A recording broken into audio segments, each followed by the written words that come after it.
fit, and maybe I'd be proud of them. Yet all this time and here I sit, excuses I've grown old again.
Some days I wake up and feel numb, saying that I'm alright, smiling on the outside. Something on my mind says that I should give up, don't know what to become. I hate the way things turned out, voices in my head scream so loud. If I could go back, how would this turn out? Think I lost track, can I fix this now? Am I the only one who's running back where it all begun? If I could, I'd try rewrite the pages of my life, second guessing my good intentions. What if I could fix it all before my time is done? I'll go back the same path I came from.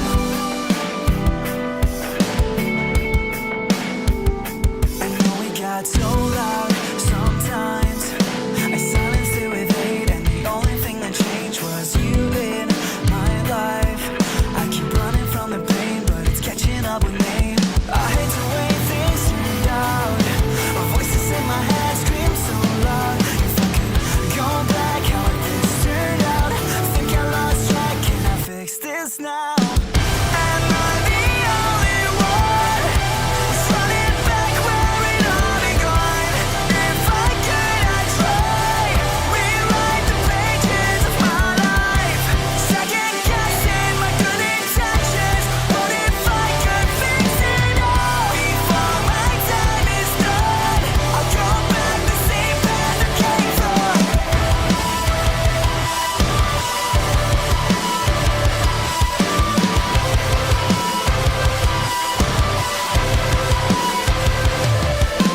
I hate the way things turned out, voices in my head scream so loud. If I could go back, how would this turn out?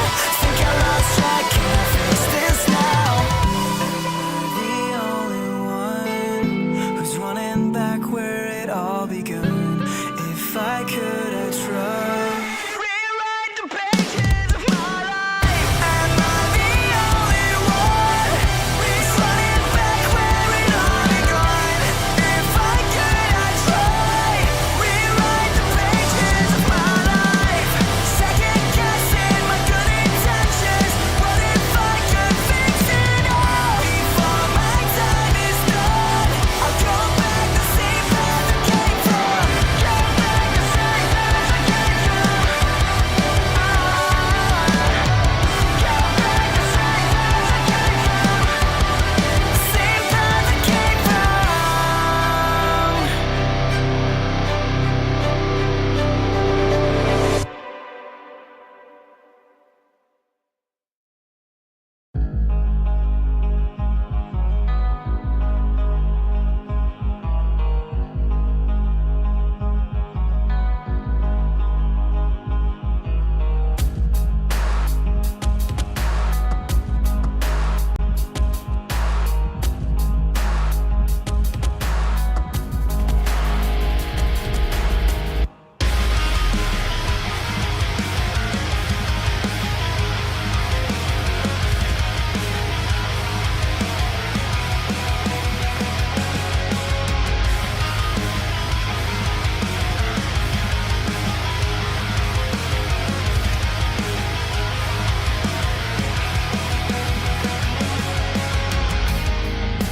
Keep your eyes away from me. There's not a thing around to fall behind to let you through. Deep inside, I've walked alone. Suffered an empty force, the pulls to find.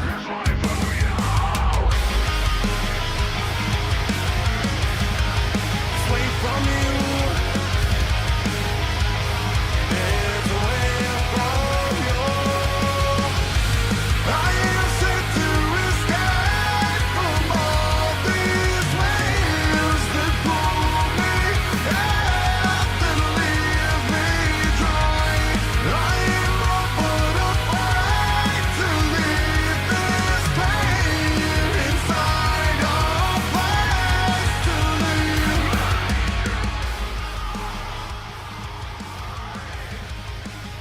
Oh, there we go. do like the heavier mix heading into the show. Always tons of fun. It's quite a good mix actually. I do like this one. Probably keep using it for the next kind of couple of shows. We will slowly fade that out. And then we do need to press the button and flick our way through. Hey, there we go. There we go. So we'll just let people come in. Obviously we put the tweets out. Folk are getting sorted. Big thanks to Telford for putting out some news at 8 o'clock. So we'll just have a look at that.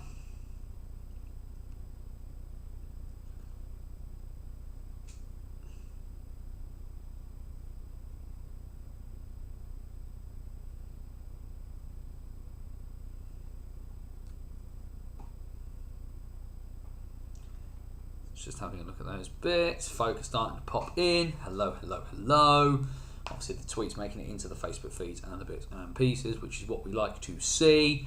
Just quickly checking this news that Telford have put out that we'll obviously look at in a moment as well. But a few bits to get going on. Like I say, folks on in, evening all. There's obviously a fair little bit to talk about, including what Jamie's just stuck in the chat. So we'll just keep rocking and rolling on that one. Either way, bit of a weird day in my world, but yeah, it doesn't really matter at this point, does it? There's only one thing left to say at this time on a Wednesday evening. Guys, girls, and the gender fluid and all beyond the binary, it is Wednesday night, it is 8 PM, and welcome back once again to the BOTW What's Current stream. My name is Anthony Russell, here to bring you once again through the weird, wacky and wonderful world that is the National Ice Hockey League structure here in Great Britain. We focus on the National Division, that is our bread and butter, that is our home port, but of course we are here to take you through everything, all the machinations and madness from the National Division as well as Division 1 and Division 2 in the north and in the south. Greetings everybody! It is going to be a lot of fun tonight. There's obviously a few bits floating around already. There's a few things that people I see are sticking into the chat. Sigala, what's this Manchester thing? We're going to talk about the Manchester thing in a bit, mostly just because I need to kind of quickly pull up my notes on it. So it should be an interesting one. But yeah, there's a bunch of news going on. Anyway, before we start off, of course, the housekeeping that we need to do very, very briefly, being as it's a Wednesday evening. Bannersonthewall.wordpress.com, your number one source for everything related to the National Division. And of course, the place to join me on my journey across British hockey this year. For people not aware, BOTW for a long time and was born out of my watching of the Basing Stoke Bison, but where the Bison have wandered into the mist for 23-24, you can join me for Banners on the Road, which is my journey from across wherever I find myself. We've gone as far north as Scotland, as far south as, well, Gosport. I can't go much further south or my feet would get wet. But covering the length and breadth as much as I possibly can of the NIHL structure. We've done even did a little bit of Elite League, and there'll be more Elite League coming over the course of the year. But Banners on the Road is where you get me giving you an in-depth breakdown of whatever hockey is I've managed to see over the past weekend. You've also got things like our Hockey Stories series, which, I can't lie, had to take a bit of a pause, mostly just because the folk I've been speaking to, a few people just kind of wanted to hold fire in the aftermath of Adam Johnson, but there's some things on the horizon. A new one coming. I'm recording a new Hockey Stories piece on Tuesday. It will be a video interview, but a very, very interesting one. Really, really excited to get the people on here, of course. Somebody onto the show who I consider a legend of the game in this country. I consider them a legend of the game in this country. So you'll see what you make of that one. But lots of stuff there. Hockey Stories goes from the 19th century to the present day, behind the Iron Curtain, into World War II and beyond. So make sure you check all that out. The RBOTW podcast, Dice Hockey, our free to download game. All of that is there at bannersonthewall.wordpress.com, including the latest edition of Banners on the Road from my trip Saturday. I went to Slough, wasn't commentating. I dropped down into NIHL 1 South to see the Slough Jets and the Invicta Dynamos. Ladies and gentlemen, having had the chance to properly see them up close again for the second time this year, Jack Goodchild and Sebastian Moore, the hype is real, ladies and gentlemen. Believe it now. These two together are very, very impressive. Christian Moore, the other member of what has been dubbed the Holy Trinity at Slough, still suspended, but Luke Smithell on that top line for the Jets, very, very disconcerting. Shouldn't also take away from the fact that Dan Scott must have played at least 40 minutes of that game, but that is there to read over on the website. The other thing, of course, is that we are here live Wednesday nights on YouTube, so the joy being that if you join us live, you get the wonder of the chat function that's over there. Questions you want to throw in as we're talking about stuff during the show, by all means throw stuff in. This is very much an interactive show. This is not just a monologue from me for the better part of an hour. However, of course, if you are using the chat, please do remember the golden rule here at BOTW, and that is DBAD. Don't be a dick. Be respectful of other people's thoughts and feelings, and we are going to have a wonderful time. We've got a few bits to talk about tonight. Why did the name Brad Cruikshank come into my head? Because he's one of the best players ever to play in Basingstoke colours. Love Shanker, lovely bloke, amazing. But it's not Brad Cruikshank. It is not Brad Cruikshank. You'll see what I'm talking about. It's a very personal feeling on the Legend stat one. So, but you'll see why when I get them on the show. I'm interviewing a couple of people on Tuesday for this Hockey Stories piece, but it will be a video, so it'll be fine. Either way, lots to talk about. So let's have a quick chat just about one thing that has obviously come up in the last couple of hours, because I've obviously seen it.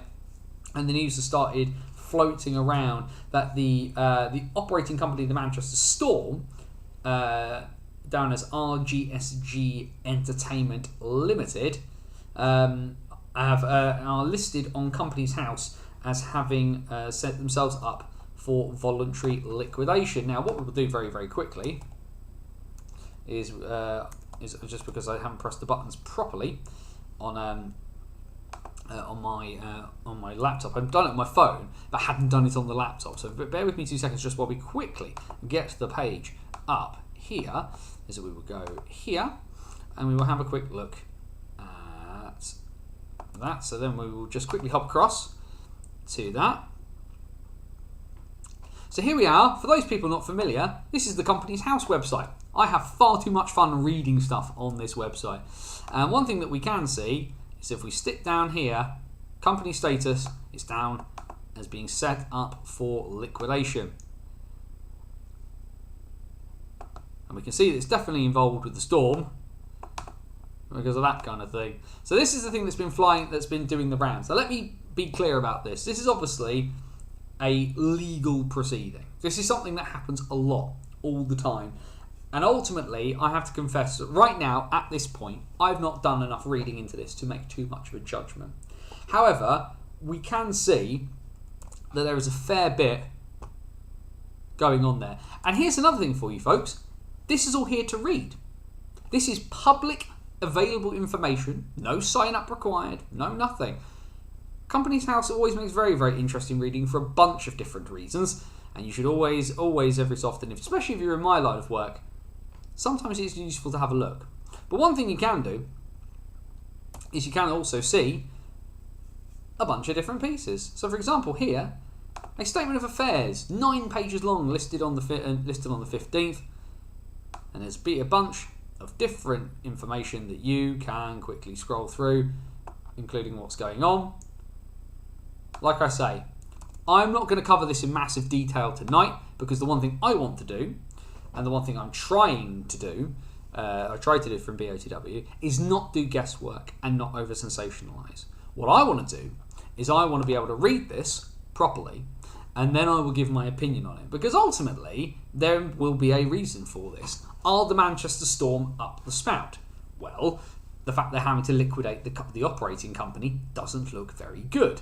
However, one thing we've seen from British hockey quite a lot over the years is that the Phoenix were not just a team in Manchester.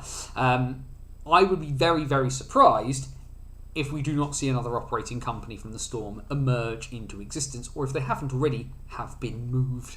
However, like I say, there's what we immediately know, which is that is a thing that is happening. That is there. That is from the 15th of November, so just about a week ago. And that is all obviously coming to light now. What I am going to do is not immediately leap too hard to conclusions.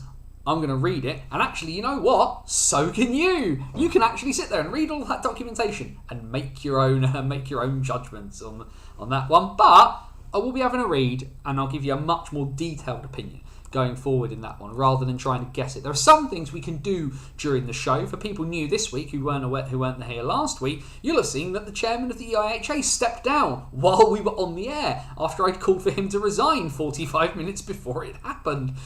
But there are some things that need time. And there's one thing I genuinely believe in BOTW, and that's not for what I do. That's not having knee-jerk reactions. Examine, analyse is what I generally try to do. So that's there, and that is a thing. But I'm going to go have a better look at that before I make too many judgments.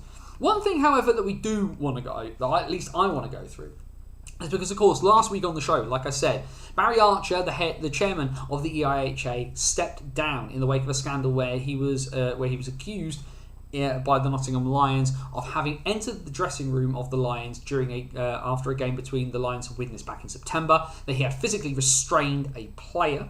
There was also an accusation from that game that another player in a separate incident was racially abused, and that this had not been properly investigated by the EIHA. Well, that came out at 6 o'clock last Wednesday night. 8 o'clock we obviously took to the air here on the What's Current stream, and as I was talking about that, I said that ultimately Barry Archer's position was untenable and that he needed to resign. We had a chat about all those other bits and pieces, and then by 9 o'clock, so just as the show was started edging towards its conclusion, Barry Archer did indeed resign. So, of course, the advert has now gone out that the EIHA want an independent chair. So, why don't we have a quick look at what it takes to be the independent chair of the English Ice Hockey Association? Now, we're not going to take too long over this, but there is this candidate pack that's there on the EIHA's website. So let's have a quick skim through. 12 pages long, apparently. I'm just going to drop this down one more bit, just so that it's a little bit easier to read. And then we're just going to quickly skim through. So the first page is nothing. The second page is an introduction to what the EIHA are.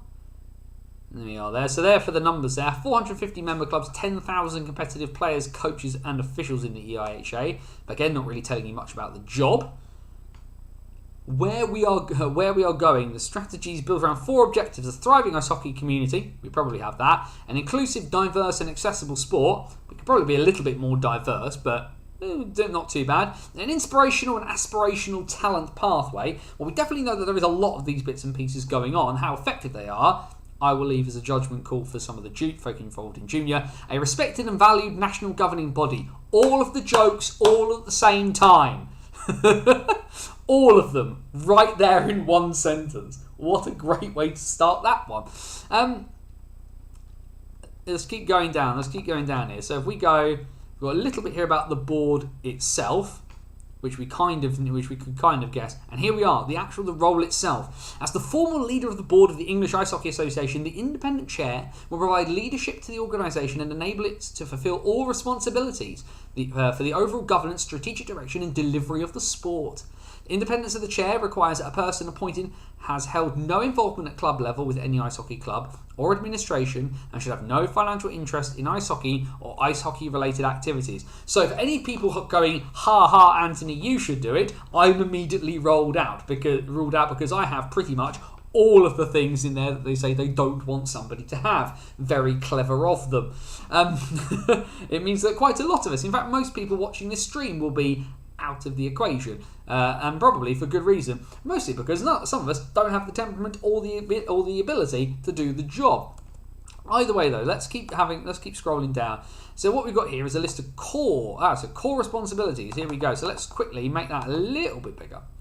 Let's put that up to that. So let's have a look at some of the big things that we've got here in terms of corporate accountabilities. What are they asking of somebody taking over this job? Oversee strategic direction and function of the EIHA according to the Articles of Association. The Articles of Association for the EIHA as well are being reviewed, and they will come up again, I believe, at the AGM next year. So that is going to be a very interesting one. So somebody joining now could potentially have quite a large amount of influence over those Articles of Association. Effective leadership and management of the board, which is what you'd want most chair people to do. Wider view of external factors affecting the organisation and the environment it operates in, and thereby provide creative, informed and constructive input when considering the objectives and plans submitted by the executive staff. Fair enough. Represent the board or overseas delegation of other board members in negotiations. To do with stakeholders, so that'll be the sort of relationships with things like Ice Hockey UK, SIH, probably as well the people who run the rinks, so Planet Ice, Everyone Active, etc., etc. Here's a good one for you: to support the development of strong communications and close working relationships with the membership, regions, home nations, Ice Hockey UK, the International Federation and external parties, including media and opinion formers. That's an interesting one. What does an opinion former mean? Am I an opinion former now? I don't really know. But certainly the communication element with the membership, that's one of the things that definitely needs to improve. And certainly I think because it seems that, especially off the back of some of the stuff to do with DOPS and Shane Moore and the Oxford City Stars, some of the communication towards the members isn't very good in the slightest. So very interested to see how anybody manages that. We'll just move the document across there just to read these other bits. Identify skills gaps. Oh, apologies there, everyone. There we go. Dear me, it's all having a bit of a mare here. There we go. Identify skills gaps within the board. Sanction training where determined. So again, more bits and pieces. More sort of board levelly bits and pieces that you kind of get anywhere. Make keynote statements on behalf of the EIHA, working in conjunction with the operational team. So basically, they get to do the King's Speech.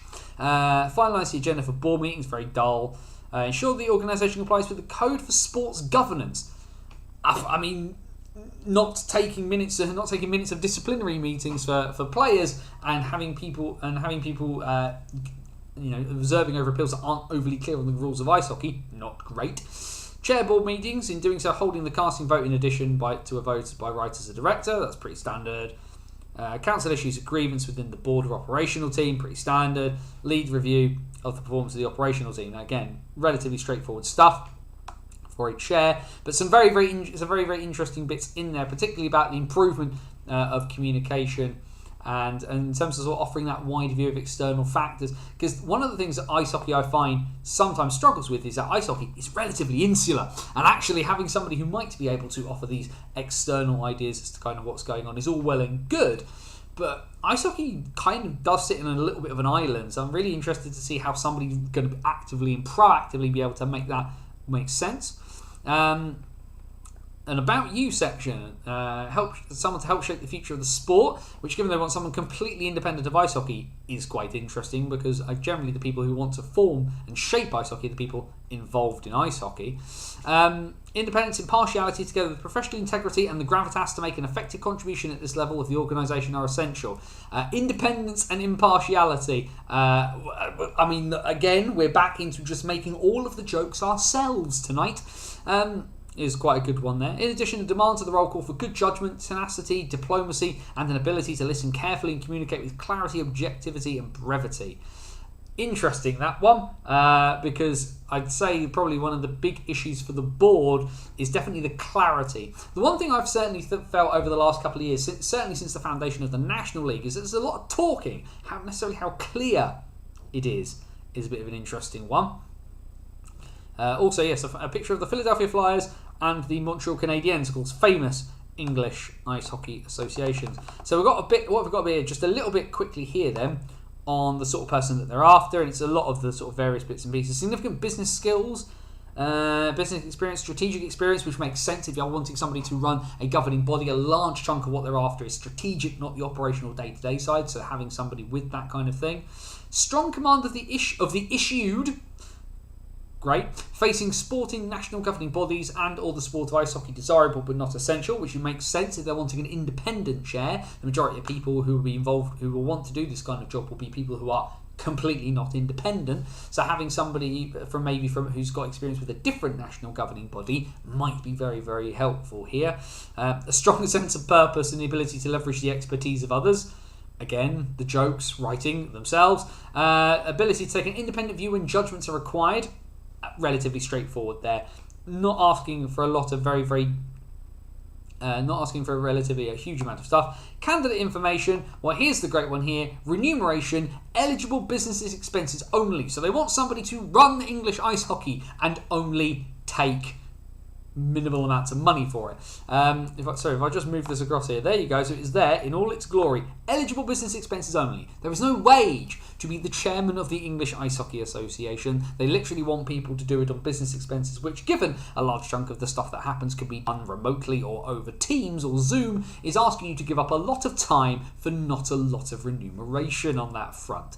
Term of appointment will be until the AGM in July 2024, which makes sense. And then with the expectation of an extension, which is fine. The average time commitment is a total of 4 days per month. A flexible approach to days worked is required. On occasions, evening and weekend working will be required when attending some national events, which makes sense given that the majority of the IHA clubs don't play on a weekday. Thanks for using that one. The board normally meets approximately every 8 weeks, ordinarily in Sheffield, or more recently by online meetings. So like I say, you don't even have to drive all the way to Sheffield if you don't fancy it by the look of it, which is great. And then just basically how to apply. A few photos there, though, Kev. Kev mentioning about the fact they're not using British hockey photos. They are. All the ones of the kids are generally British hockey photos, it should be said. But there we go then. There is what is being asked of the new chair of the EIHA. Quite a lot of strategic leadership. 4 days a week, but potentially working much more. But they don't want to pay you anything other than business expenses and potentially turn up to Sheffield once every 8 weeks. This feels counterintuitive in terms of the amount of what they're asking versus what you get back from it. And that's not to say that people go into a lot of these things. We know British ice hockey in the main is built on the backs and the foundation of a volunteer base. We know this, and that's not in and itself a terrible thing, particularly at the lower level. But if you're wanting strategic leadership of quality, I can't help but feel you need more than expenses to do this. Like, what can you claim as expenses? Like, can you claim time? We obviously heard, that George Ellison, the barrister who was doing the DOPS appeals, is able to claim back money for his time. Can the chair? Like, it feels very, very strange. It feels a very strange way of doing things, all in all.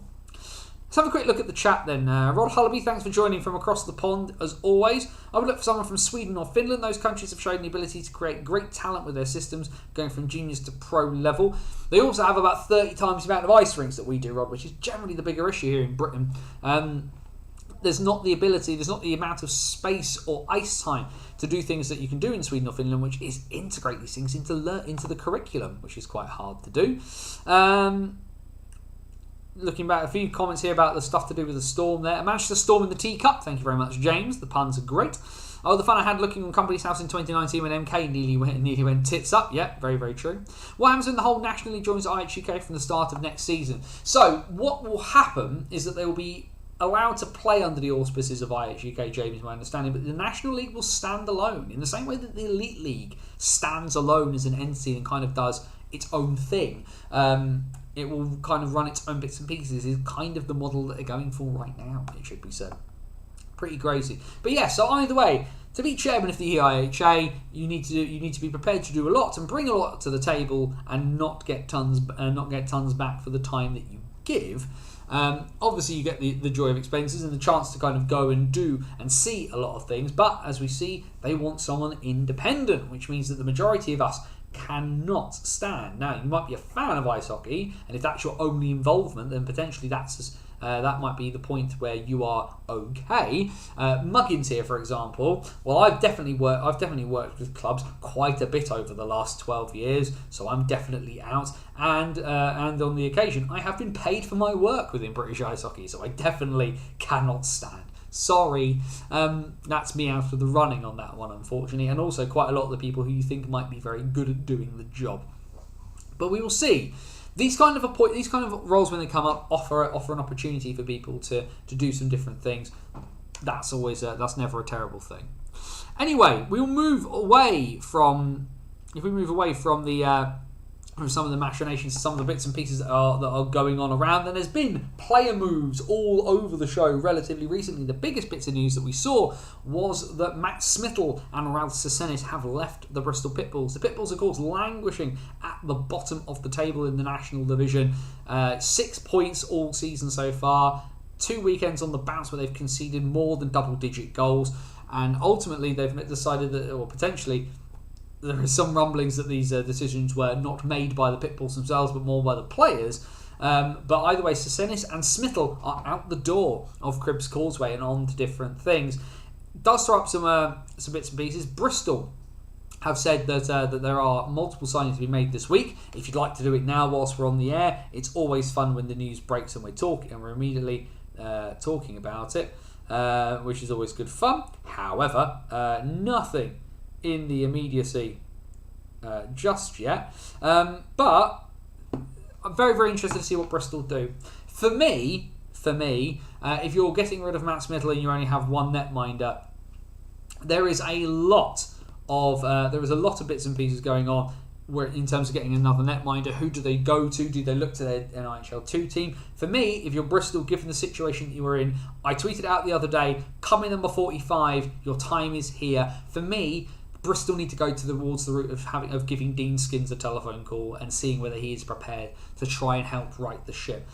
Ben Norton is got a ton of potential, but now what he needs is somebody around him to really, really help him. And yes, Dean Skins comes with all of the bits and pieces that comes before. He's not the youngest anymore. He's not played since the earlier this year. He's he isn't the biggest of netminders. He does occasionally duck shots.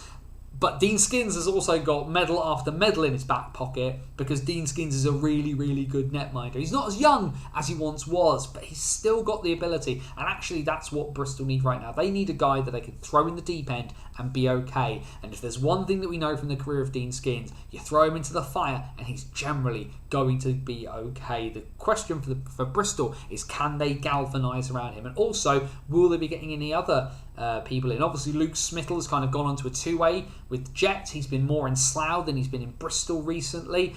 Sesenis now gone. That's an offensive weapon that's now out of the lineup. And also as well, they need to score. They're not scoring goals and they're not keeping goals out of the net. Changes potentially need to be made.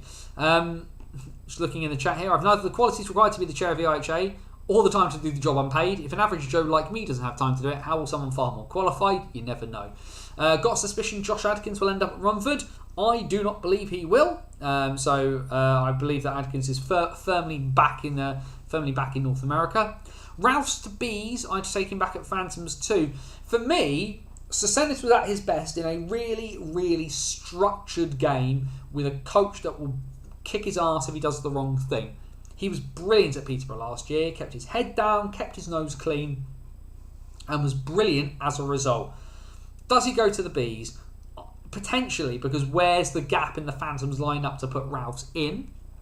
Whereas the Bees, arguably, especially as well where they've got a little bit of injury issue, does he go there? Telford as well, of course, have put out this piece tonight that they're suffering from injuries, guys hurt. Although it should be said, actually, the one thing it does say in this Tigers update, just flicking through, they talk about Jonathan Weaver is going to be rehabilitating. He's scheduled for surgery in January. Rick Plant has had shoulder surgery. He's going to be out for a while, and Danny Rose is going to be out for a while. So do they potentially, the fact they've got some space, add Ralph Sesenis as a body in there?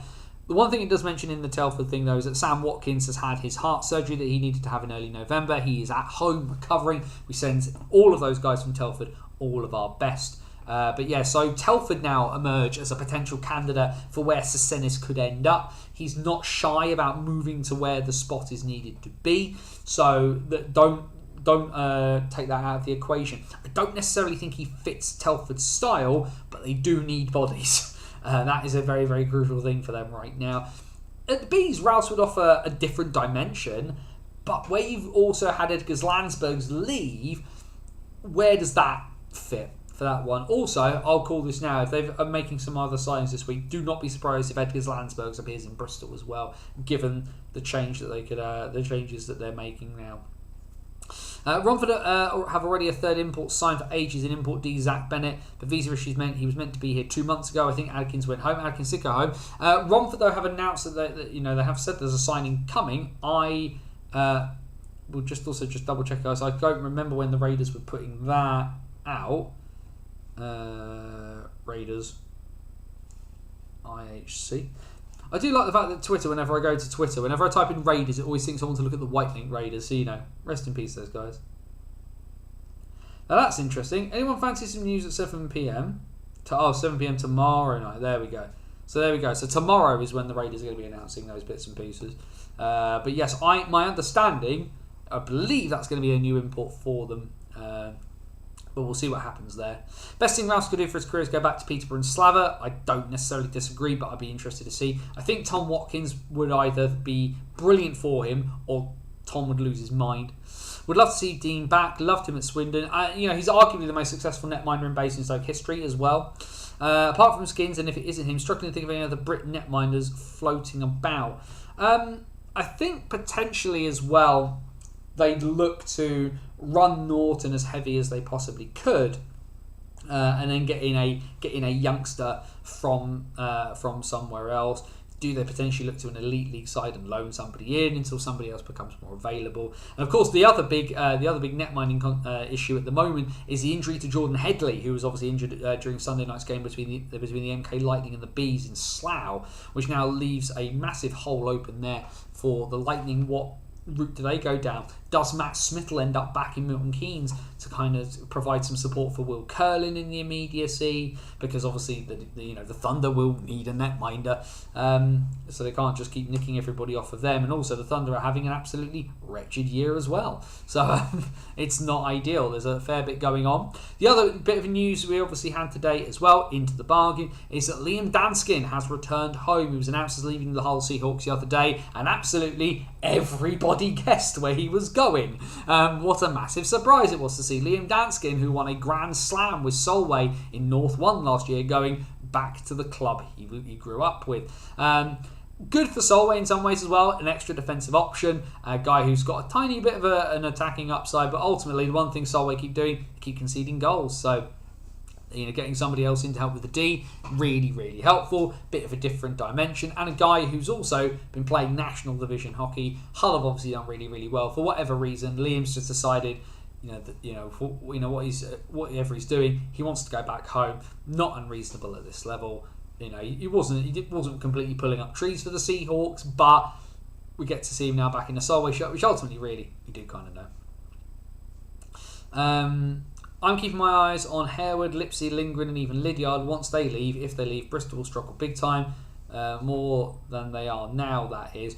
I'd be very, very interested to see if any of them do leave. Out of those lot, the more likely to leave is probably Neil Lydiard, just because he'll get fed up with having to deal with it, but it'd be very unlikely Lids to quit in the middle of if he didn't need to or wanted to. 6 weeks minimum for Jordan, so not good news. No. Can Will Curling be the backstop they need him to be? I know Lauderdale's only recently had his baby, so probably wants to stay at home for a while. Could he return to the National for Bristol?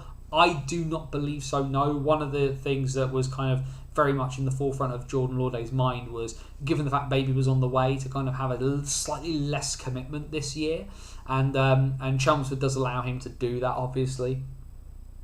Also, chance of winning a title. You're not going to. Why would you? In some ways, why would you trade Chelmsford for Bristol right now when you have the chance of winning? You're probably picking up a decent wage off of Chelmsford. They're always traditionally a club that does pay well, and you don't have to go into a dogfight at the bottom of the table, and you'll get to see your kid more. That feels like a barn door one for me, knowing that Lauderdale has the ability to step back up should he need to. A lot of MK fans will be underwhelmed if Smits came back. Best thing for Smith, in my opinion, is go back to Slough and get his confidence back.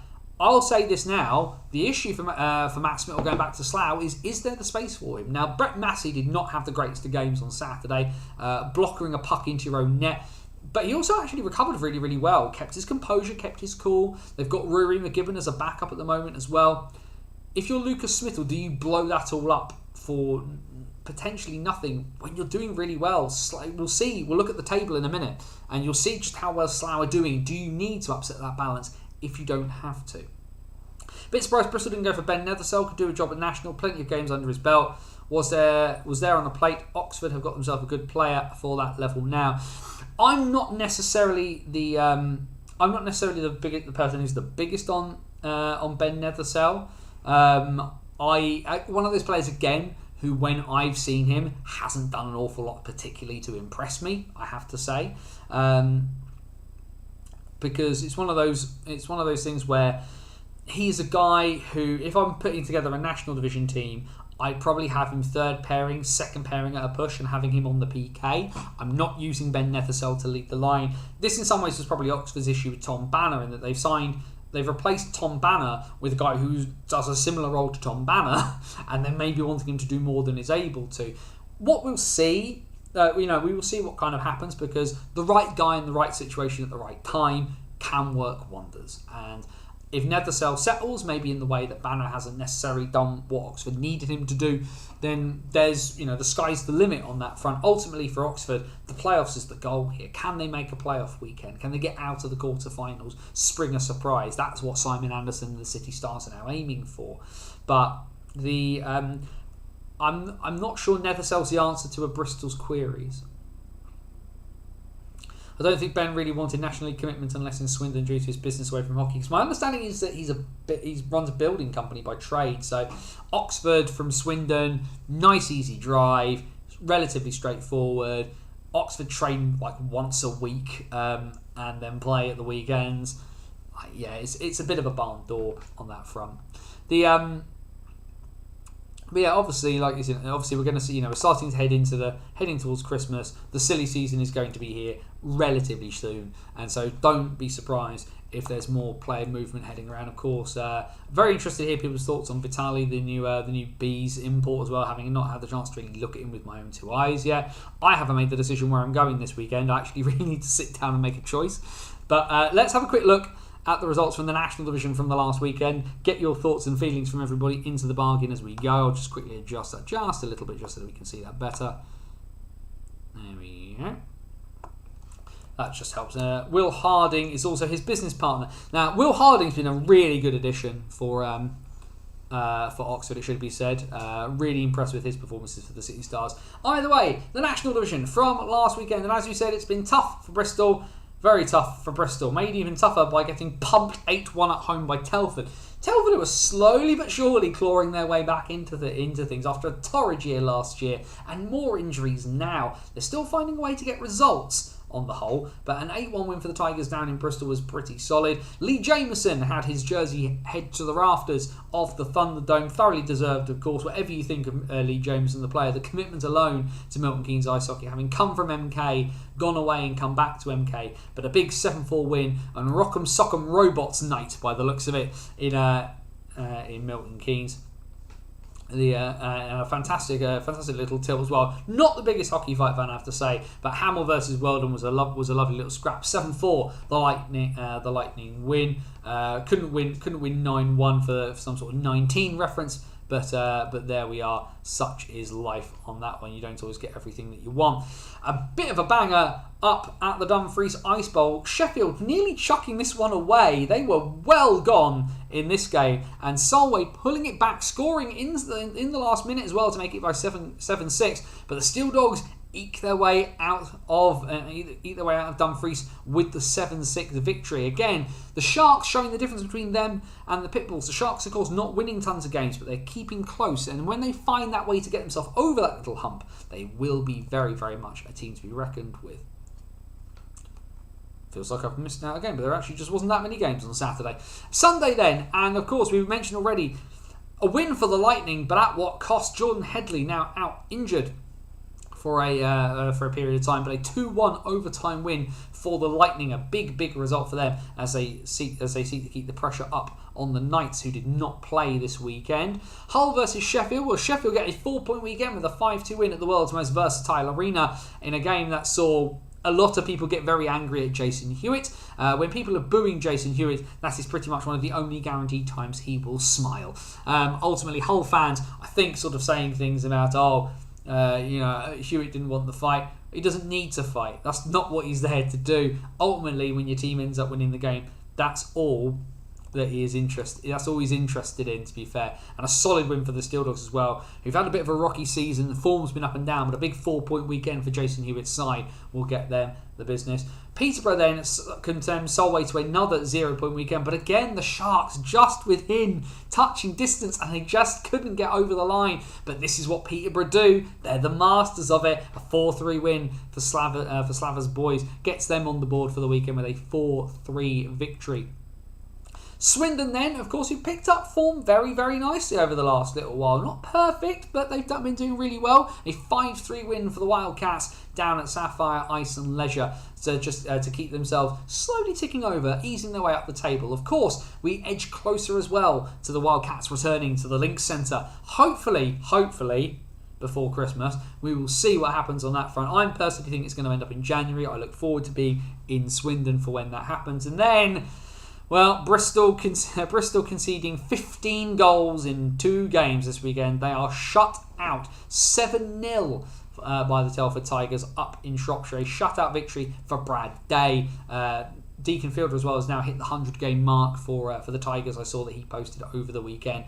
But either way, a very, very good weekend. So whilst Telford might be dealing with some injury issues, they didn't have to deal with too many on-ice issues last weekend. A really, really good weekend for the confidence of the Tigers, if nothing else. We look ahead very, very briefly then to this weekend. Bristol will be looking to get back on to winning ways. They have the Puppy Bowl, a Bristol-based leg of the Puppy Bowl this coming Saturday between themselves and the Sheffield Steel Dogs at 7 p.m. 6:30, the Knights return to action after a weekend off. They take on the Bees. That could be a very, very interesting encounter this weekend between those two sides. 6:30 at the Castle. 7 p.m. face-off at the Thunderdome for the MK Lightning, who welcome back Liam Stewart. Whether he's going to make it for this weekend remains to be seen, but a lot of very, very happy people that now that Disco will be returning to Milton Keynes for the remainder of the season. What this means for MK with their 30,000 forwards, I don't know. Somebody, I got missed who it was, but they listed out all the various forwards that Milton Keynes had. Apologies, it was Macca's Talks Hockey, and they listed the bottom line they listed was Hamill, and Grinnell Park, which sounds like a law of firm of solicitors to me. 6 o'clock at the Dumfries Ice Bowl. Solway will look to get revenge on the Peterborough Phantoms with that 6 p.m. face-off at Dumfries. Sunday then, Bees take on Bristol at Slough. Hull take on Peterborough. That could be an interesting one. Raiders take on the MK Lightning. The traditional 4:30 face-off for the Sheffield Steel Dogs. They take on the Solway Sharks. And then 6 p.m. in Telford, as is traditional, Cats versus Cats, Tigers versus Wildcats in the League and Cup action. That will round off November in the NIHL National Division. Let's just then have a quick squeeze at the table as we hit the button. It takes over ever so slowly. And there we go. So despite not having played, the Leeds Knights remain top of the table. Remember, there's no such thing as joint top. That's not how it works. But no, the Knights remain top. Now with 2 games in hand on the MK Lightning. Both teams on 26 points. 5-point gap then down to Peterborough, who now have 21 from 18 after a solid weekend for them. Obviously losing to MK, but that win over Solway has pushed them ahead of Telford. Although Telford and Hull both on 20 points. Telford have a game in hand on Peterborough. Hull have 4 games in hand on the Phantoms. Winning all of those games could push Hull as high as 2nd place, given that they hold the cider at the moment over the Lightning. Bees are in 6th. They have 18 from 16. A pretty solid season all in all from the Bees. Fans in Slough will be very happy. Sheffield up to 7th, 16 from 7. Swindon 15 from 14. Of course, only the 1 game for them this weekend. And then there's a little bit of a drop down from the outside of the playoffs looking in. Raiders 11 from 16. Solway 10 from 17. Bristol 6 from 16. Still just the 2 wins on the season, and Bristol become the first team to concede over 100 goals. 101 goals conceded in just 16 games compared to the 35 conceded by Leeds.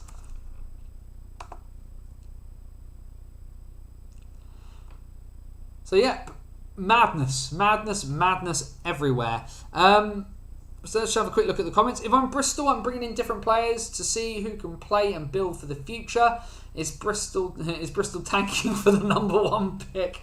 The only thing you get number 1 pick for in British Hockey, Rod, when you finish bottom, is you get the first pick of the tee times at the golf course. That's pretty much how that works. Can confirm Disco is here on Saturday. That's what we like to see. Disco and I have been skirting around getting an interview sorted for ages, and we just all seem busy at the wrong time. Phantoms collapsed at MK. We were awful. Happens, and sometimes the story is bigger than what you want out of it. 2 of those 4 games in hand for Hull are against Leeds, which obviously doesn't bode well. However, what remains to be seen is, can Leeds win them? Because Leeds, Leeds are not the perfect article. They weren't last year either, and they feel a little bit more vulnerable this time around. And Hull look like they can spring results. So you never know. You never know. Ellison is 100% why they are leaving. I mean, I realise that Bristol fans are very, very frustrated at the moment, and ultimately, I get it. Like, I totally get it. If you bottom, the issue is that what are you getting in? What comes instead? And not just in terms of players, but if Jamie Ellison goes, who comes in and coaches? Does Ashley Tate move to Bristol? The Bristol Pitbulls equals the San Jose Sharks of the National League. Yes, without anything down, with no Michael Misa anywhere near the pipeline. But here's the thing. If players fall out with the coach and don't agree with his tactics, that's part of life. And this isn't the NHL. Guys are on 2 weeks' notice for the most part. They can leave if they need. They can leave if they want to or they need to. But the thing I would say to Bristol fans, and it's not to say stay the course, because I ain't Bristol's PR department, right? But I think there has to be a degree of realism in people's expectations here. What can Bristol realistically achieve at this point? And that's not to say give up the fight, but it's people want the coach gone. Well, who comes in his place? Does Richie take over? Do you have Adam Harding step in? Ultimately, Jamie Ellison is a better hockey coach than all of us. And sometimes he get it wrong. Recruitment appears to be wrong. The balance of the team appears to be wrong. I think ultimately Jamie will know that because he's not an idiot. If players fall out and players will be upset. Players don't like losing. But what I'm interested to see is that I don't necessarily mind the grump. What I think is bad is what I don't quite understand is the unrealistic expectation. Oh, we need to do this, we need to do this. But one thing begats another. If you pull a guy out, you should look for someone to plug into that space instead. Whatever the space. Sigala, I will make the one request. It's not Ant. I'm Anthony. Please don't call me Ant. Small request. But no, I don't like being called Ant. Never have done. I've always been Anthony. It's very strange that. Any news on the bans from Hull vs Steelers game at the weekend? I've not seen anything from Dops yet. No, I would expect news either tomorrow or Friday, Niall. The clubs will likely have been informed by now, but the news won't come out till later. Question overhanging from last weekend. I'm worried that at times MK are becoming the National League version of the Guildford Flames in the EPL. Something that Jamie McElroy picked up on. I wouldn't necessarily disagree with it, given how things are. Have you got an import who likes to use his elbows? For the Branislav Kvetan reference? But yeah, I think, this is something that Mac and I have mentioned quite a lot. MK's issue is not individual ability by any stretch of the imagination, but they just do not ever seem to have the really pointed teeth, the really sharp claws. They want to be able to blow teams out of the water, and when it gets into the fight, they just seem to struggle a little bit. And that's why Leeds are better than Milton Keynes, because MK win by dropping bombs on you from a distance. Leeds win in the trenches, and that's why Leeds have been champions. That's why Telford were champions. Telford were not the best side in the league for scoring tons of goals. Telford ground you down and wore you out. And Leeds can grind you down, wear you out, and still release Kieran Brown to score on you. That's the issue. And it's part mentality, part roster makeup, I think. There's some guys who can do that job for MK, but I think adding Disco back in helps a bit. I think he adds a dimension that's lacking from the MK roster this year. But, it's a tough one, that one. We haven't had that fight since the Carr, Farnham, McPherson days. And the issue, of course, there is that those guys got older and moved on. 2 of them moved to Streatham. But it's a tough one, that one. And ultimately, in some ways, people say, you have to lose to learn to win, right? But the thing sometimes to the issue with MK is that they never seem to learn they never learn the lesson that they just, and it's not necessarily about being tough, and it's not about being, about fighting people, but it's that ability that when the chips are down, that everybody's mentality swaps towards the thing, which is we're going to find a way. We're going to find a way to get through this. and it's winning those games 6-5, 3-2, 4-3. It's really big comebacks. And the thing is that MK just feel like they're geared to just shell you from a distance and then get beaten by somebody coming up and poking them in the eyes. And I think that's the and Lewis Clifford struggled with it. Tim Wallace is struggling with it a little bit as well. But I get it. Like in another way with different teams, MK would be multiple time champions. They'd have won a Grand Slam, but they keep coming up against tough opposition. Peterborough last year in the cup, Leeds in the league, and they can win one game, but they can't seem to win when the chips are really down for them. They can't drag themselves out of the fire. Leeds can. Long live the Banana Line, Muzzy Tuwalski and McPherson. Michael Wales and Matt Tuwalski. Blimey, there's some great names. Either way, so obviously we remains to kind of be seen what happens with Bristol. He says, should we check? Should we just very, very quickly check what's going on here? Let's just have a quick check. He says refreshing. It feels like last week again. Has he resigned? Has anybody else resigned? Let's have a quick check on that front.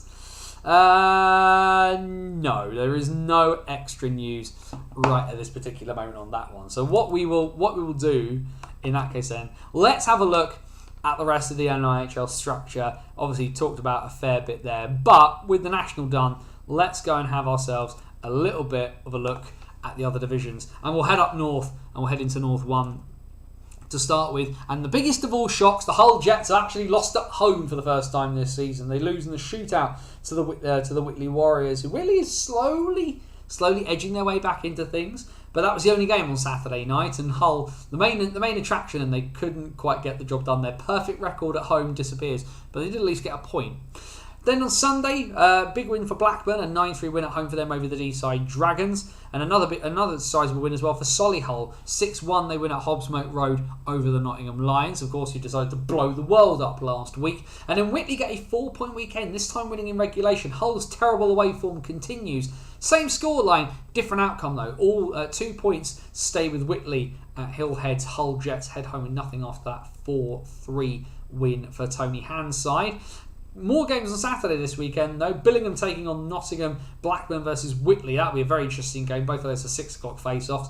5:30 at the world's most versatile arena for Hull versus Solihull. That'll be a pretty good game. Sheffield Scimitars versus Deeside is a 4:40 p.m. face-off because Sheffield in its fantastic face-off times. November then is then rounded out for North 1 on Sunday. Billingham versus Widnes at 5:30. Deeside versus Blackburn at 5:15. Solihull versus Sheffield at 5:30. Whitley take on Nottingham. That's a 5 p.m. face-off at Hillheads. A quick look at the North 1 table sees that Billingham are still very much in the driving seat. Teams have edged their way closer. Whitley's 4-point weekend has helped them massively. They've leapt up the table into second place, only 1 point behind their local rivals in the Stars, but the Stars with 2 games in hand over Whitley so far. Solihull then 18 points from 13 are in third. Blackburn and Deeside both on 16. The Hawks with the tiebreaker over the Dragons, and Hull have 15 points from 14. And then a little bit of a change around at the bottom. Not much though. 13 games played for the 3 teams at the bottom. Widnes with 8 points. Sheffield, with 7. Nottingham Lions return to the bottom of the NIHL with NHL 1 North. 6 points from 13 games. Still all to play for, but at the moment it is the Lions on the outside looking in. South 1 then, because that's where I spent my weekend. I was obviously in Slough on Saturday night, and a cracking game of hockey it was. I do have to say, a lot of people said to me that, "Oh, Anthony, why aren't you going to Streatham? Why aren't you going to Chelmsford? Streatham versus Chelmsford?" Well, Chelmsford lost 6-0 to Streatham, and I got a 6-4 win where Hull came back from 4-2 down in the final period. So I think I made the right choice, everybody. Ha ha ha ha ha. But a cracking game. Slough are really good. They're really interesting. They need a plan B. They really do need a plan B. I think it's probably my big criticism there. Invicta ran out of puff, and that's why Invicta lost this game. Really short bench Dynamo side. And ultimately, I think the issue here is that Slough have got a lot of good stuff going on for them, but they need, like I say, they just need to have a bit more of they just need to be a bit more diverse in how they approach the game. So that should be interesting.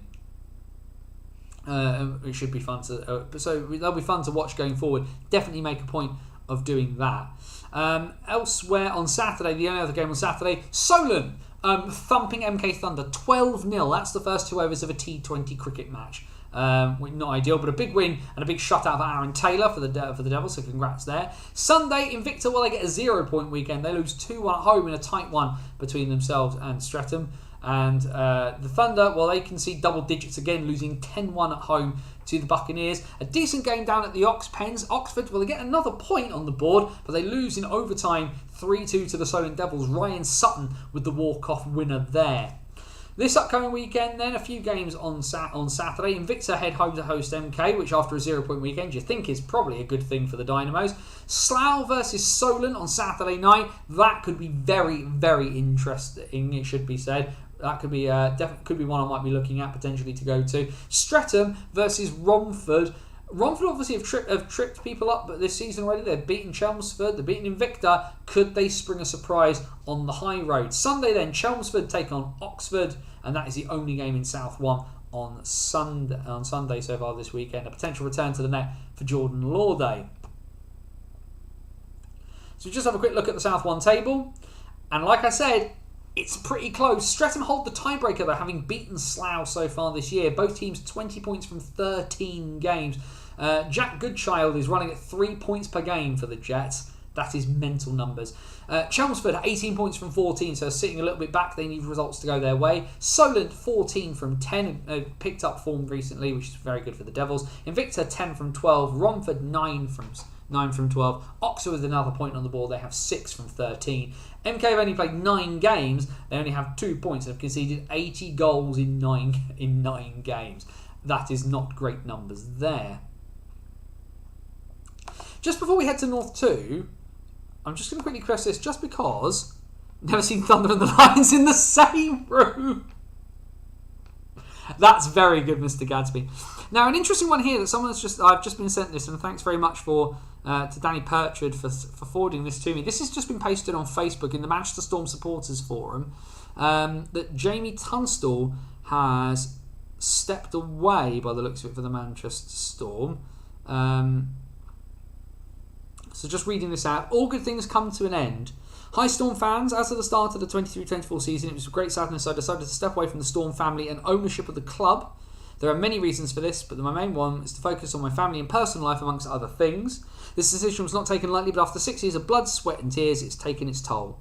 What I can say right now is the club has been run by Frontera Limited since the summer, and they'll have exciting news coming soon as they've acquired new partners to help grow the brand. It's a very exciting time to be a Storm fan right now, and the future is very, very bright. I believe a press release from the club, or from the club as he's put, is imminent and you won't want to miss it. Personally, I would like to thank every single one of you for your support over the last 6 seasons. I'm sure I'll be visiting the Storm shelter at some point soon. See you there, Manchester. And that's signed off by Jamie Tunstall, who's part of the ownership group there. So, like I say, there's definitely some reading to be done on Company's House in the not too distant future. I'm going to do some reading after this, I think, and have a look at that. But yeah, so definitely some movements and machinations happening with the Manchester Storm.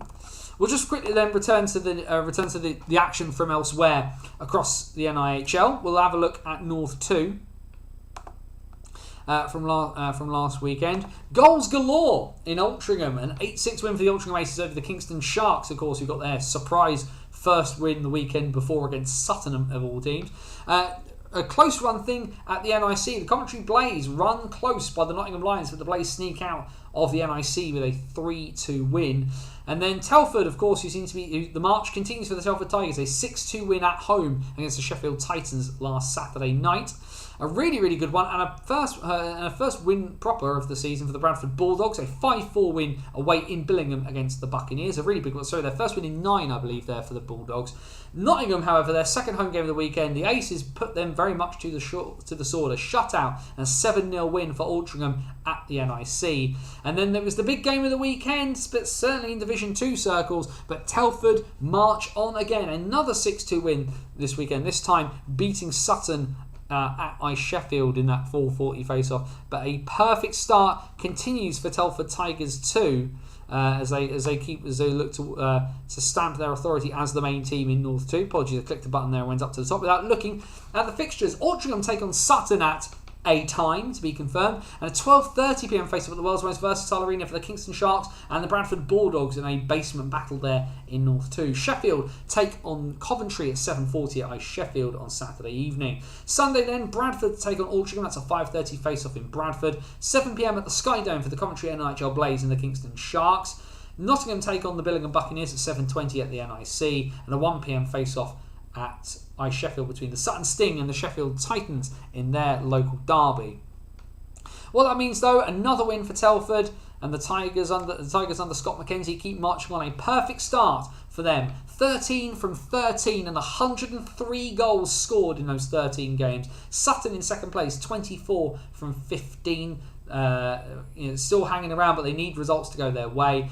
Coventry 18 from 13 following their win. Altrincham and Billingham are both on 14. Altrincham have only played 12 games, Billingham have played 14, and the Aces hold the tiebreaker there to take fourth from fifth. Sheffield 11 from 12 in sixth. Bradford 7 from 12 in seventh. Nottingham 3 from 13 in eighth. Kingston still bottom, 2 points from their 12 games, but of course now very much hot on the heels of the Nottingham Lions. And then we head towards South 2, which of course a few interesting games. A fourth win on the bounce for the Basingstoke Buffalo, and a penalty shot save for Downwell Everton to the bargain as the Buffalo win 5-2 down in Cardiff Bay. Big game towards the top of the table though, and a win for the Peterborough Phantoms, giving the Huskies their first real bloody nose of the season. A 4-2 win, backstopped by Ryan Bainborough, of course, their former Phantoms netminder, now getting some regular ice time in South 2. A big win for Peterborough as they continue their push towards the title. But another team hot on their heels are the Guildford Phoenix, a 6-4 win over last season's champions, the Bristol Pitbulls, who've not been as consistent and as of the same quality as last year. That was Sunday's game, apologies. Only the 2 games on Saturday, blimey. But yes, Guildford with the 6-4 win over Bristol keeps them very much in the hunt, and a continued perfect start for Stuart Potts' team. Chelmsford get the 4-3 shootout win over the Oxford Rising Stars at the Riverside. The Stars still lurking around the bottom of the table there. But a win, and a first win at home. They become the last team to win in the NIHL this season, but they have done it. The Lee Valley Lions with a 4-3 win over the Solent Junior Devils sees the Lions finally on the board. Cardiff, they recover from their defeat at home by winning the Battle of the Capital Cities. They win by 6-3 on the high road against the Streatham Blackhawks. The Fire, though, they will return the favour on this coming Saturday. They head to Basingstoke to take on the Buffalo, which is a game I'm tempted to go and watch. So that's a 6:30 face-off in Basingstoke. Guildford take on Peterborough in a massive game on Saturday in NIHL 2 South. Title implications on the line there. Haringey will look to rebound from their loss against Peterborough at Ali Pally. That's a 5:30 face-off at Alexandra Palace there for the Huskies and the Streatham Blackhawks. Lee Valley look to build. Can they win 2 in a row as they take on last season's playoff champion Invicta Mustangs? And the Oxpeds plays host to something of a local derby. Oxford take on Bristol. The Rising Stars are then back at home on Sunday. They take on the Cardiff Fire. The Solent Junior Devils take on Haringey this coming Sunday. That's a 5pm face-off there down there on the south coast, and that is all from South 2 for that weekend. Solent versus Haringey would be very good. It might be an interesting one. Either way, we look to the league table, and that win over Haringey, a massive result. But Haringey still within touching distance though. Peterborough 16 from 9, Haringey 14 from 8. That first defeat of the season for the Huskies. Guildford though 6 from 6, 12 points, games in hand. Everything is still very much pointing in Guildford's direction. Bristol then in 4th, 11 from 11. Basingstoke though up to 5th, the highest they've been in this division for quite some time. 10 from 10, 5-5 record now for Hallam Wilson and Paul Petts' side. The Fire are in 6th place, 8 from 9. Streatham 8 from 9. Chelmsford 8 from 10 sees them inside the playoff places. From the outside looking in at the moment, Invicta, they've only played 7 games, they have 7 points. Solent 6 from 8. Oxford 3 from 6, and finally a win on the board for the Lee Valley Lions, so they still, however, are propping up Division 2 South with just that 1 win from the 7 games and only 20 goals scored into the bargain. But there we go then, that means we have gone through the entire lot, every division of the NIHL, every game talked about, pointed at, looked at, and it means that we looked at the league table. So the big question for me is, where do I go? Where do I go this weekend? Do I go to Basingstoke? Do I go see how the Buffalo are doing? Do I potentially even go up to Guildford and see that game between the Phoenix and the Phantoms that could have massive title implications in NIHL 2 South? Do I maybe go to that? Do I maybe go to Slough again? Do I go back to back with Slough and go see them take on the Solent Devils? Do I... I mean, there's not really a national game particularly sort of within distance, but I could go watch the Bees. I suppose that could be an interesting one. Do I even maybe grit my teeth and go find an Elite League game to watch this weekend? Do I maybe go watch the Flames? Do I go watch the Blaze potentially? There's options for me. I will eventually at some point make up my mind, I think is the thing to do. Although I haven't been to see how the Buffalo are doing with my own eyes for a little while. Could be an interesting one. Could they win 5 in a row? Either way. Questions, comments, anything else anybody wants to chuck in? We have hit, as we've gone through all of the NIHL news at the moment, free reign as we like to go. So anything anybody kind of wants to talk about, let's throw everything open into the world. Let's see what people have to say. MK Leeds next Saturday, 2nd December, if you're interested. The problem, Jamie, is MK is a pig to get to from here, mate. It's a real pain in the arse to get to from Southampton. Something I'll have to look at, I think.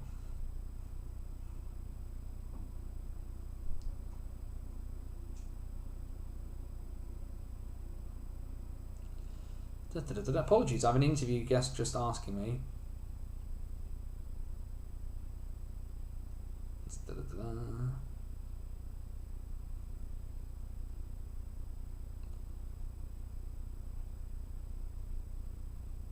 Let's see what else is coming through on the chat. Who joins Bounds in the GB Net Mining Group if Whistle and or Headley aren't fit for the Olympic qualifiers? Cometh the hour, cometh the man. You have to call on Sam Gospel. I don't think he can be denied any longer, I think is the answer there. And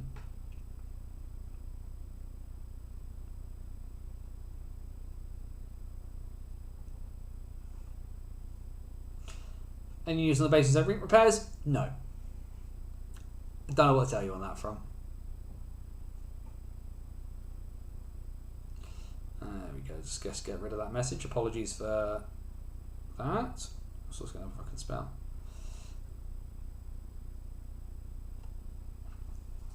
What are people's thoughts on the Bees neon jerseys they'll be wearing for the New Zealand? I thought you'd probably stick this in there. Let's get these up actually, Danny, because I actually, for all of the jokes I will make about the Bees being a Bison fan, one of the things I think the Bees have been really good at is just trying to subvert the norm a little bit and trying some different things. Now, I'll be honest. For people who know me, Christmas jerseys or special occasion jerseys, I don't really like them. I don't like Christmas jerseys. I don't really like Remembrance Day jerseys. I find a little bit... I get why people do them because they want to raise money for the cause. I don't think they're super appropriate. And for me, Christmas has a meaning. So I'm not a massive fan of Christmas jerseys. I also don't think any of them look particularly good. I didn't even like Basingstoke's ones when they had them. But what the Bees have done, given that they're playing on New Year's Eve, is instead of going the Christmas route, they've gone the New Year's route, and actually fair play to them for trying something different. They did this with the last couple of Halloween jerseys that they've done. They've been a little bit different, and this is a very, very good idea. Now, I think there is potentially an accusation about doing too many special jerseys, because for me, what's meant to be special is the colours that you wear for your team. But I appreciate why the club are wanting to kind of do some bits and pieces for, in terms of being able to do something different. Now, if I click on this, what I don't want is I want that, and I'm going to do. Oh, that's the wrong button there, Anthony. Let me very, very quickly. Let's do this. Zip across there. There we go. We will ignore... What we'll do is we'll move that across there like that so we can get the Twitter things out of the way. And there we go. This is the Bees New Year's Eve neon jersey that's going to be coming out. And fair play, I don't think it's a bad idea. Am I buying one? Absolutely not. No. Wouldn't buy one in a million years. But the Bees deserve credit for trying something different, for doing something different. It's too close for me for the Pride jerseys everyone will do in January. I disagree, Jamie, and it's mostly to do with kind of the logo and the look as much as anything else. There is a... I'm interested to see what the Pride jerseys will be like for the Bees in response to this, but for me this doesn't look like a Pride jersey in my opinion.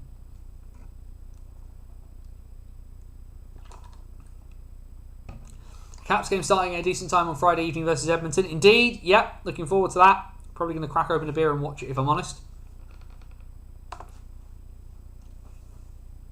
But yeah, so people asking about the Telford jerseys or the MK jerseys for Christmas. I don't like any of them. I don't like Christmas jerseys.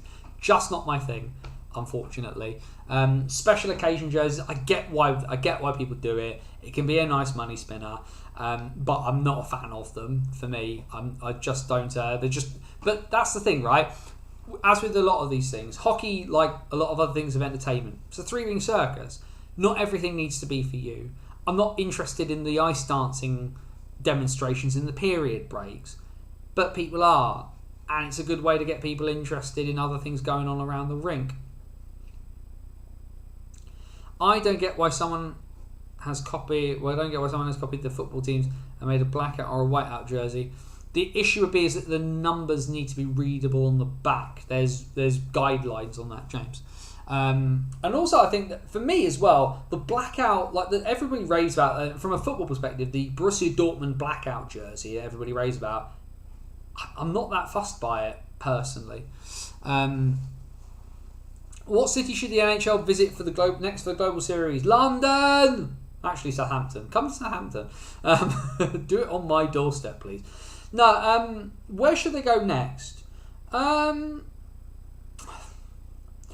I kind of think they need to go to a place that appreciates hockey, or would at least appreciate the spectacle of it, but not in the same way that they obviously went to Australia pre-season, and I think actually if they go to Australia again, they could do Sydney instead of Melbourne, or potentially do Perth. Would be a thing there. In terms of these sort of like regular season games, I mean, they'll probably go either to Stockholm or like Helsinki, maybe Gothenburg instead. I don't know, but the where would I like them to go? I'm interested actually. Where are the 2026 Winter Olympics being held? Where are the 2026 Winter Olympics being held? So the 2026 Winter Olympics are being held in Milan. 2024 or maybe 2025 in Milan might be an idea. That would be pretty solid. 2024 in London. Mexico City is a logistical nightmare, but potential to grow for the fan base to grow. I mean, the Mexican Elite League only has 5 teams, so there could be a real boost in terms of pushing the boat out there. There's some really good work to be done with the Mexican Ice Hockey Federation, Rod. Within 5 years, be Saudi Arabia or Qatar, probably just like everything else. There is now a Middle Eastern Baseball League that I saw. London easily 4 nights at the O2, Caps especially. Yes, that'd be good. There's enough Russians in London to convince Ovi to come over, right? That'd be great. I'd love them to come back to London, of course. I was at the games in 2007 between the Ducks and the Kings. For me, I think London's a missed opportunity for them, really, but I think they'd be surprised. Another place that they probably could consider would be somewhere like Munich or Mannheim. Mannheim would be doable, but they might want to play the Adler rather than use the rink. Where else could they do? I mean, Switzerland for actual games would be pretty good. Like the 2 NHL teams playing an NHL game in somewhere like Bern, I think would be huge. Zug probably isn't big enough to do it, but Davos, they could do Davos. That'd be really good. I mean, I'd feel bad for the folk in New Zealand, like the Australians get the NHL, so maybe they can go down there, play the Auckland development side or something like that. That'd be fun. South Africa would be fun for an exhibition game, of course. South Africa hosted the Div 3 Worlds last year. South African Super League as well has just finished. Another win for Cape Town in that one. But yeah, I'm just, like I say, there's obviously tons and tons of stuff going on. He says quickly refreshing the news. No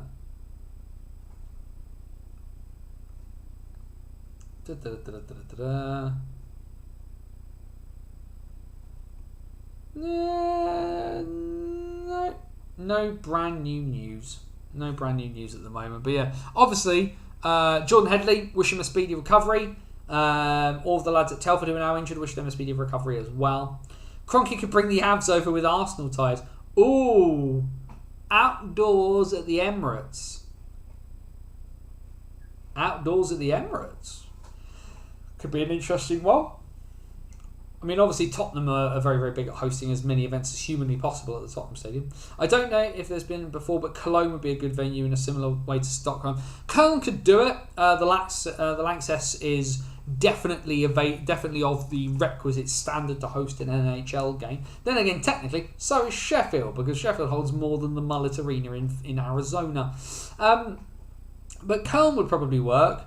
Berlin could work as well, although I'm not necessarily... I think it would probably work better in Köln just because Köln is that much more built up. You've got Dusseldorf nearby. Mannheim's not a billion miles away. Frankfurt's not a billion miles away. It's just a bit more kind of packed full of people if you wanted to get folk there. I mean, if they got really desperate, they could even hold outside. They've held outdoor hockey games at the football stadium in Köln before, so entirely doable. But yeah, I'll throw that out there though. 2025 in Milan, ahead of the Olympics coming, I think would probably be an interesting idea. Be quite an interesting boost as well for Italian hockey. Obviously in the north, but that's where all these sort of winter sports bits are done in Italy for obvious reasons because it's closer to the mountains. But certainly I think that'd be there's an interesting angle to take there in terms of playing NHL games somewhere in an arena, because there's got, Milan will have an arena, probably not the rink in Milan, but it'll be doable somehow or somewhere.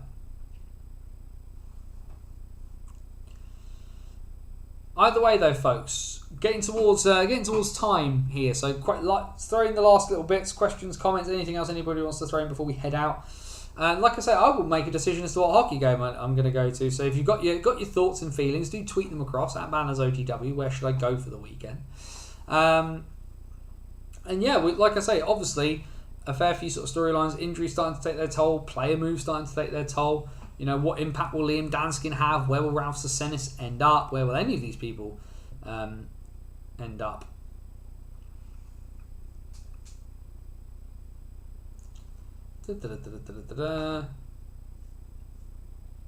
Happy Thanksgiving. Well, indeed, happy Thanksgiving, Rod. All the best to everybody on that side of the pond, obviously, and any other Americans kind of tuning in. Hope you've had a good Thanksgiving. Enjoy the Mystery Science Theatre 3000 Turkey Day marathon that will no doubt be happening somewhere. Of course, Thanksgiving is known here in Britain Thursday. I celebrated Thanksgiving in the traditional way. Thanksgiving will be tomorrow, won't it? Thanksgiving will be celebrated tomorrow with whatever my wife asked me to cook. All things considered, but we will thank you for all the variety of Black Friday deals that we will get as however that comes. Rod in the chat, of course, father of Dylan Hullaby of the Oxford City Stars, who will probably be celebrating Thanksgiving with, I don't know, one of Darcy Flanagan's bottles of Victoria Bitter.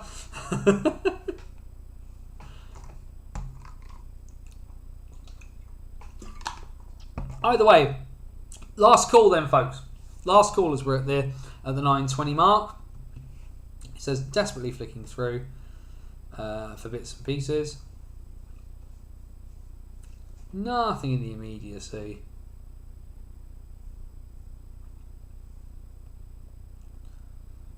of course, I know, definitely, of course, make sure that the Macca Talks Hockey, of course, the boys will have a new episode out today. Make sure you go check those boys out as well. I believe they've interviewed Balint Picozzi this week, so a few Swindon lads shooting the breeze, which will, of course, be known of, huh? What's the name? Tesco meal. Coward! Tell him to cook a turkey. I say this, actually, and this will shock people. Cooking turkey's not that hard. It's all just about working the timings out. I actually really... Cooking Christmas dinner is one of my favourite meals of the year to do, so... But I actually really enjoy cooking. I appreciate it's not that easy for people. Some people just don't have the confidence to do it, but, you know, cooking's one of those things I quite enjoy, so...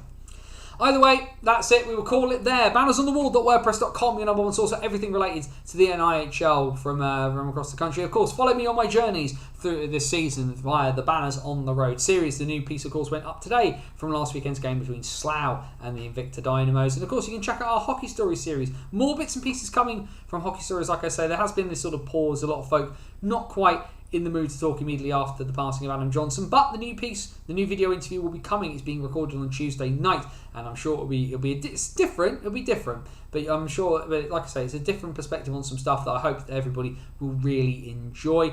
The back catalogue of the BATW podcast is on the website, as well as Dice Hockey, our free-to-download tabletop ice hockey simulation game that you can play at home with bits and pieces around your house. If you download it and you do enjoy it, like I say, it's free. But if you do it, Twitter, X, whatever you want to call it, is at BannersOTW. That's the best place to keep up with me and what I'm doing.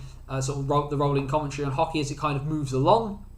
So make sure that you go follow on there if you haven't already. And then, of course, we're live on YouTube Wednesday nights, 8 PM for the BOTW What's Current stream. But that's not all. Tons of videos, lots of interview bits and pieces. And, of course, that new Hockey Stories piece will be hosted right here on YouTube. So if you haven't already, go down below, hit the like button on the video, hit subscribe, click the notification bell, feed that algorithm hamster so that the wheels keep on turning. We've got some good stuff going, but just wanting to kind of kick stuff into gear. We do things a little bit differently around here than other folk, and that's not a bad thing. But the more eyes we can get on the NHL, the more people will learn just about the quality of what it is, and that'd be really, really fantastic to see. But yeah, so like I say, and otherwise though, it's next Wednesday night. We'll be back here once again for the BOTW What's Current stream. And there we are, another week done, another week down in the hockey, and like I say, for the first time in a while, like I said, I'm not 100% sure where I'm going this weekend, which is interesting. I started planning much more concrete, and now there's just a few more options out there as to kind of what I can do. I did put out the shout, of course, as well. I know folk from clubs watch this. I've got availability up until Christmas if you want me for commentary, for bits and pieces.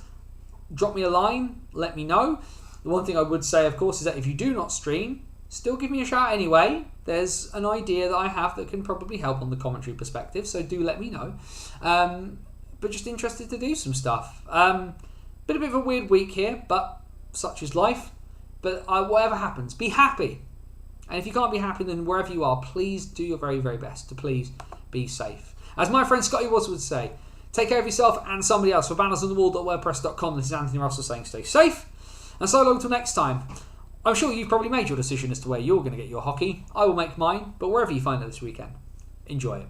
Take care, everyone. We'll see you next Wednesday night at 8 PM for the BOTW What's Current stream.